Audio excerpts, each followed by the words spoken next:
I saw a comment from yours, or actually a little clip of a video of yours doing some stand up, talking about Aucklanders are coming together for one reason. Finally, all Aucklanders are coming together. And I just thought maybe I'd give you a bit of a lead in and say you can explain to us why Aucklanders are all coming together at the moment, and maybe we can then talk about the reason behind why they are. Yeah, well, I think we were all in need of a little bit of catharsis from the last 48 hours. And I got pulled in to do a comedy gig quite last minute by Guy Montgomery because someone got sick, I think. So I got pulled in with a couple of hours notice. And I've just been mainlining all of the tweets and the news and the updates and the press conferences from our mayor, and was musing to a packed room full of people in a Greyland bar called Frida's that it was quite nice for a change that Aucklanders were uniting under a common enemy who just happened to be the mayor of Auckland, which is the vibe that I'm feeling at the moment. Like right from the Prime Minister to Joe Punter in the street, just everyone is pretty unified and going, this guy is a hot mess and really not the dude we need in that seat right now. Yeah, I think I tweeted out today, you really see the credibility of leadership when you have an emergency. It's all very well to steer a ship in calm waters when there's a perfect breeze and everything's going well, but when that fucking storm kicks up, that's when you see real leadership. It's true, but it's also not a hard thing. And I hate to be sort of politically cynical about this, but it's true. It's a pretty easy way to get a free win. Like politicians can really easily capitalize on a huge event like this because the formula isn't super complicated. You are conciliatory, you are empathetic, you get on your comms, you're very present for the media, you chuck a high vis on, you're not combative and evasive and playing tennis when it's happening. And then when people, quite rightly bring it to your attention that you call the state of emergency, which is, being the mayor, you don't have that much power a lot of the time, realistically, but this is when the shit hits the fan and you've actually got a job to do. And he's just failed spectacularly at something that I think any half decent political adult could have done a better job at. Yep. I think you nailed it though. There were some gimmies. There were some real gimmies that he's just you nailed it though. You need empathy, which he doesn't have. He doesn't. I find I hate to play armchair psychologist, but I find him quite a narcissist, to be honest. Oh, 100%. Yeah. It's always fascinating to watch him, like with the media. I mean, I'll never forget this thing. Oh, when he went to the opening of an event that the media were invited to cover, and when they tried to cover it, he gave them this. It's like this is the thing, right? We've only had a few opportunities to see him, honestly, in the media, because there was a story that came out 6 days prior to Friday when all the storm happened, cataloging all of the media requests that he's received, which I think was about 200 or maybe in excess of, and he's granted 2 interviews. And as far as I'm concerned, it's sort of 50% of your job as the mayor is communicating with your constituency through the media. That's what you're there to do. That's what you're getting paid for, in addition to the decision-making stuff. And the fact that I think Matthew Hooton, who's his handler, and a very experienced man in this realm, recognizes that he is a massive liability as soon as he's in front of a camera or any kind of reporter, and has done a good job of shielding him. And now it's unavoidable that he has to do media now. And you can really see in these moments where he doesn't have the time to get a pre-written statement across or go through the media training and get his points from an advisor, you get an unvarnished version of Wayne Brown, and it's not a pretty picture. That interview with Kim Hill, that was bad. Hey, I'll tell you what. No, we'll do this first, Joey. Not to cut you off, Joey. You can come up because what you're just talking about. Tova O'Brien did like a 2-minute bit this morning, and let's play it. Because in there, some of the clips you're talking about, for people who have missed any of this, it will give us a bit of an idea as to what she sees going on as someone who is working and living in Auckland as well. It remains a mystery to me why we were so blindsided by the devastating natural disaster that hit Auckland on Friday night, why no one who's tasked with predicting or preparing for these things, predicted or prepared for it. But at least one of Auckland's other great mysteries has been flushed out in the process. The curious question of why Auckland Mayor Wayne Brown refuses to do any interviews has been solved.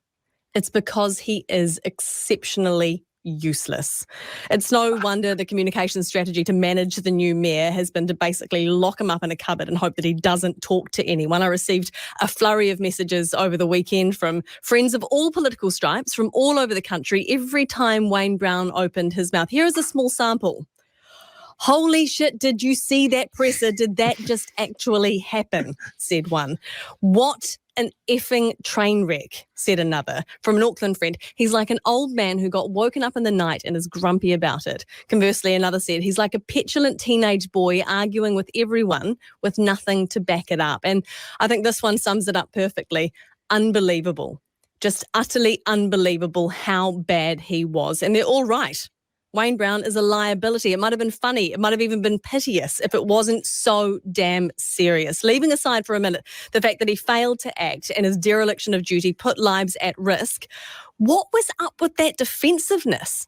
The bitter, spitting, self-justifying sniping. Much has rightly been made of this comment that Wayne Brown made to Kim Hill when asked about Auckland's preparedness for the natural disaster. This is an unprecedented event. It'll be interesting to see just how well prepared Wellington is when the earthquake strikes. An incredible comment. But personally, I was more taken by this exchange. The weather is getting worse. Crikey, how can the weather get worse, Mr. Brown? It's been a terrible night.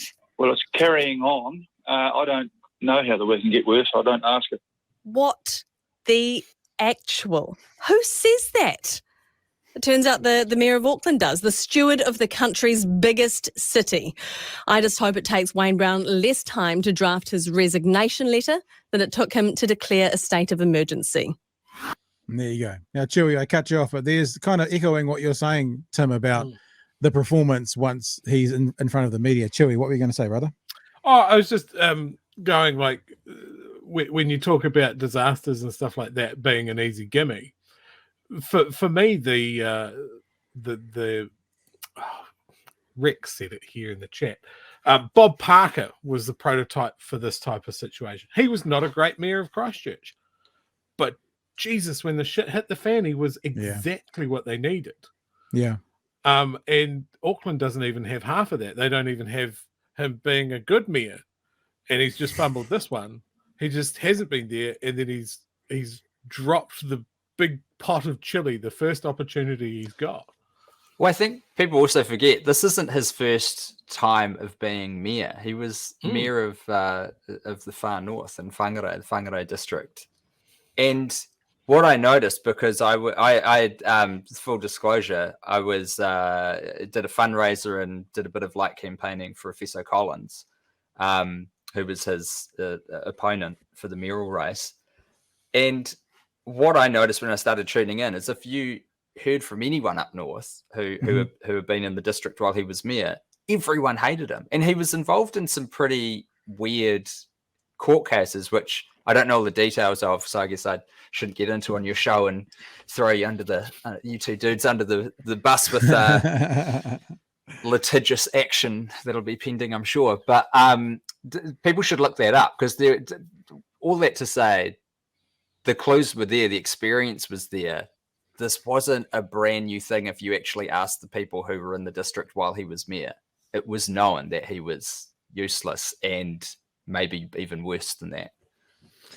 He also now this is going to sound a bit mean, right? And generally I'm a nice guy, Tim, but he's a fucking moron. I mean, like, you watch and like, maybe we don't have to play it, but I've got one of the weekend press conferences queued up. Maybe I'll put it on mute. He is literally a mouth breather. He stands in the background, mouth agape, not knowing what's going on, not using the correct verbiage, messing up his words. He just comes across like, and I'm one to speak, I fumble my words all the time, I get it, but he just comes across like, I think I tweeted today, the conclusions from these press conferences for me are he's either way out of his depth or he's a moron. And most respondents I got was, you mean both? Well, yeah, okay, that's probably option 3 is probably fair as well. But I mean, maybe we should play a few minutes of this or a minute of this, because this is what Tova was referring to, the combative moment. This is a moment where the media is asking the Prime Minister, how did the Prime Minister feel about Aucklanders being kind of feeling like they were let down? And he doesn't let the Prime Minister answer. How things could be done differently. But do you have a message to Aucklanders who last night felt abandoned by their city and their government? Oh, They weren't. They certainly They weren't. felt that way. Well, but they were not. What we were doing was ensuring that they were not actually abandoned. We were ensuring that there was thousands of people out there, and that's what I was doing. But he wasn't here. I was making sure that that took place. Mr. Brown, the people who are also here, of course, were your councillors in their wards out and about. We've spoken to one of them, Jo Bartley, who says she does not believe the response from your office, from the council, was adequate. She was on the ground. She was seeing what was happening. People were telling her, where are the comms? So what do you say to her concerns?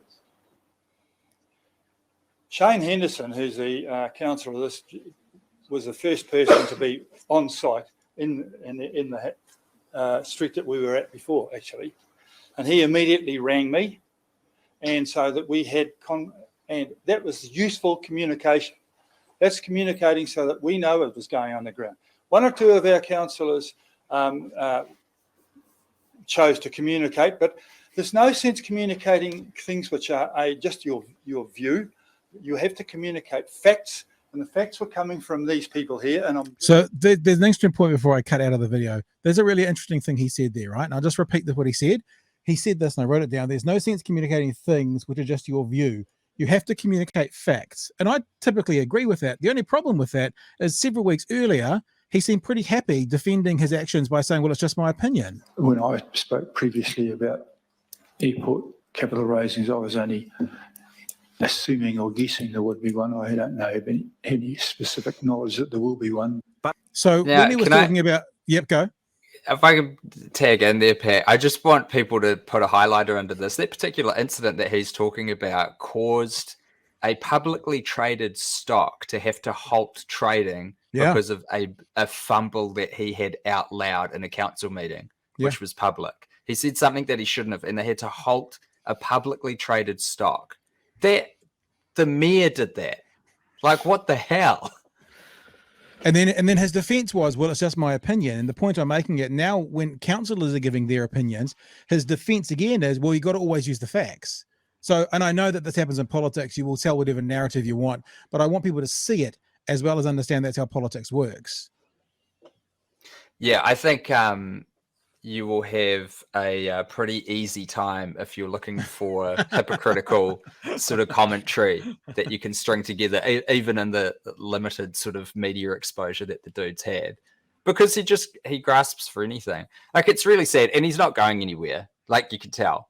It's this. I don't. As far as I'm not, an expert on these matters, but the smart people who are really into local government issues that I follow online have been talking about the fact that there's no real way to remove a mayor unless they're gravely ill. So there's not really any mechanism for him to be removed, and it just doesn't seem. It's kind of the Trumpian thing, right? It's like.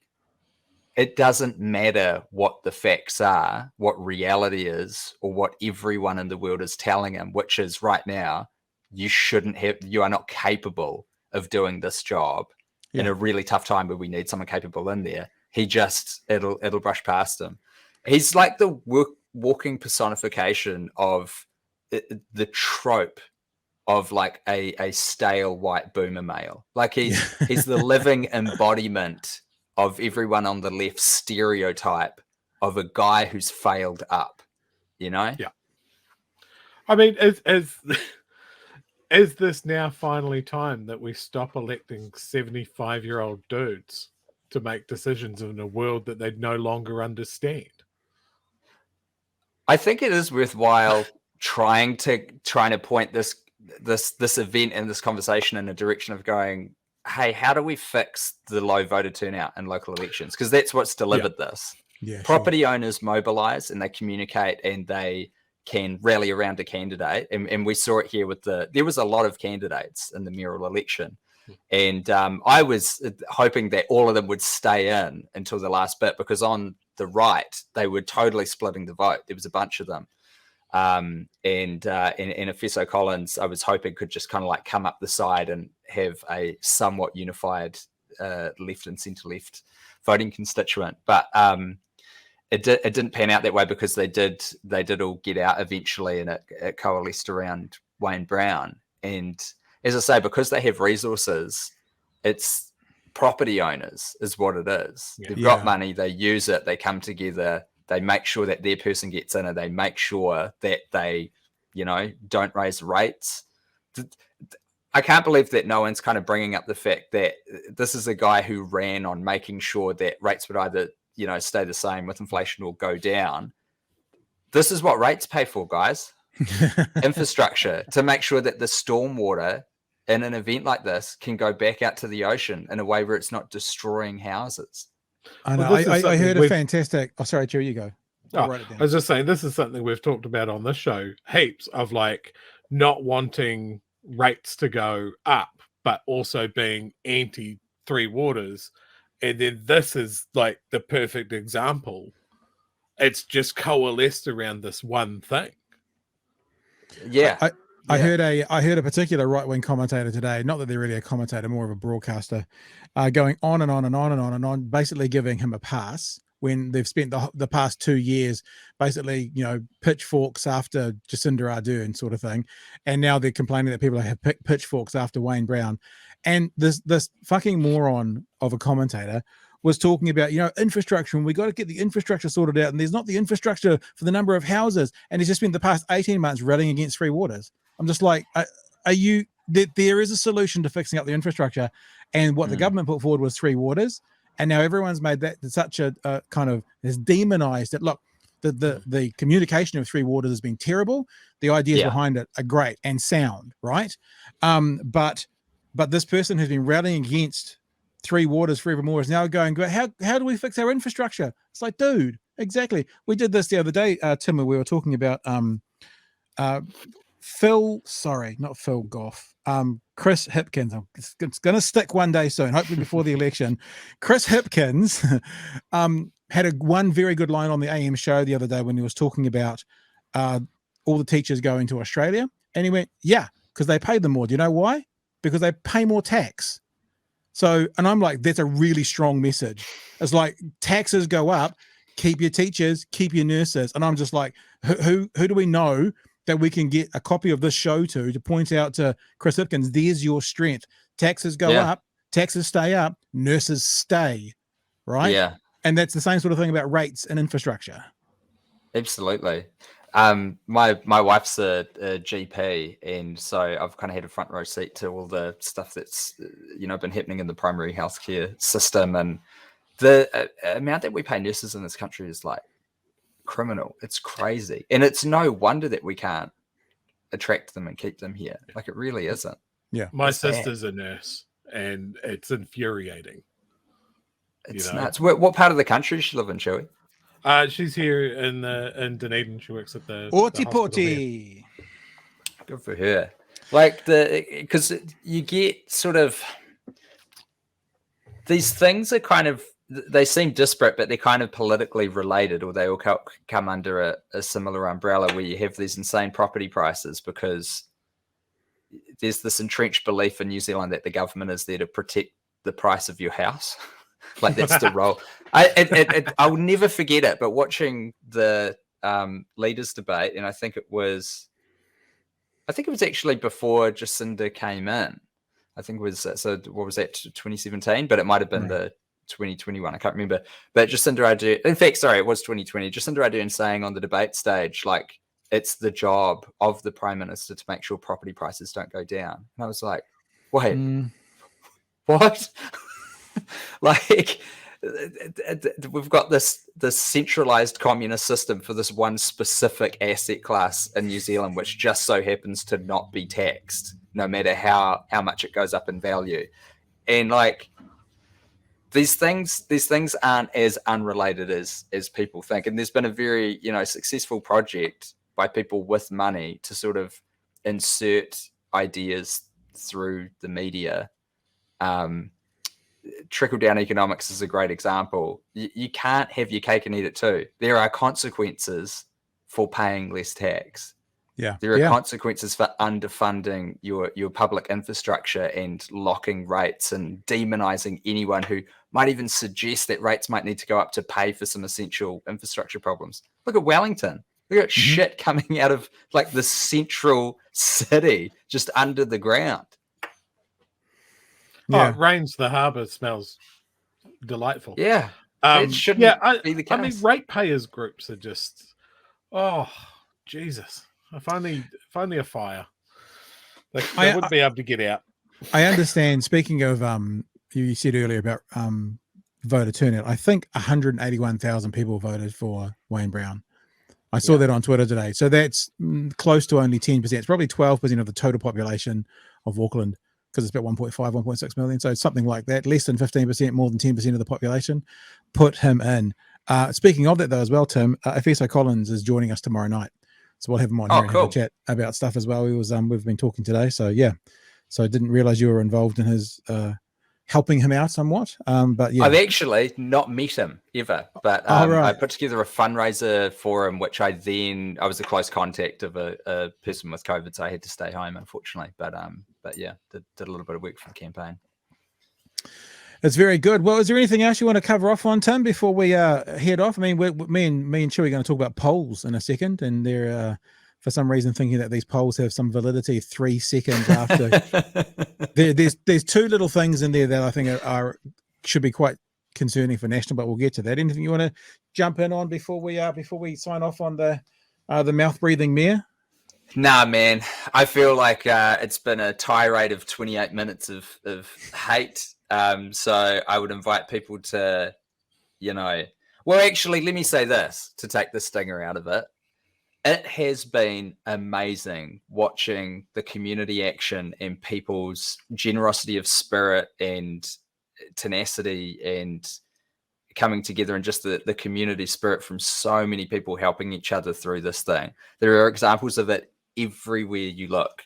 And whilst it is very frustrating having a really incompetent dude in the mayoral seat, there are so many examples of wonderful, intelligent, hardworking people, generous people doing amazing stuff through this. So if you're in a position to find the charities, that will have a great effect, ones that are bedded in, City Mission, Salvation Army, these sorts of places that are bedded in with their communities already, and if you can contribute, please do. But there's a lot of good happening. Like, this stuff's going to keep happening. This stuff isn't going anywhere. Unfortunately, that's the sad reality of it. And I have been almost like pleasantly surprised by how Auckland has come together to help each other through this. So focus on the goodies, not just the dickheads.